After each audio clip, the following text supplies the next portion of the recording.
பிரம்மாண்டமா வாழ்றதுக்கு நம்மள நல்ல ஒரு ஃபங்க்ஷனுக்கு கூப்பிட்டுருக்க மாட்டாங்க.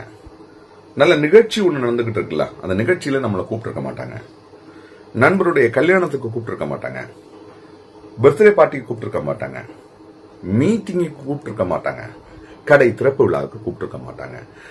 நம்மள கூப்பிட மாட்டாங்க. ஆனா பார்த்தா ஐயோ மறந்து போச்சு, ஐயோ மிஸ் ஆயிட்டு, இப்படி நம்மளை தவிர்க்கக்கூடிய சில இடங்கள் இருக்கு. நம்மளை அவாய்ட் பண்ணக்கூடிய சில இடங்கள் இருக்கு. நாம யாரோ நம்மளை சுத்தி இந்த விஷயம் நடக்கும். நம்மள ஒவ்வொரு கட்டத்துல ஒவ்வொரு நபர்கள் யார் யாரோ நம்மளை தவிர்ப்பாங்க. நாம எதிர்பார்ப்போம். கூப்பிட்டுருக்க மாட்டாங்களா, கூப்பிட்டு நம்ம போயிருக்கலாம்ல, ஏன் கூப்பிடல, இப்படி நிறைய கேள்வி நமக்குள்ள வரும்ல. அது கேள்வி வேண்டாம்.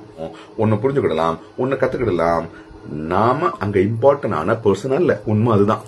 அவங்க நம்மளை தவிர்க்கும் போது நம்ம கூட வச்சிருக்க வேண்டிய ஒரு மிகப்பெரிய ஆயுதம் என்ன தெரியுமா?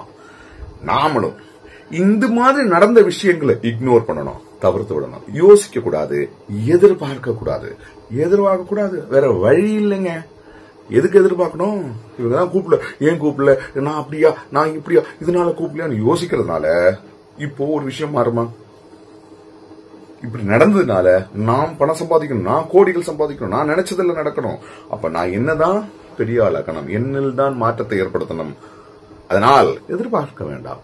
அவ்வளவுதான். பிரம்மாண்டமா வாழலாம்.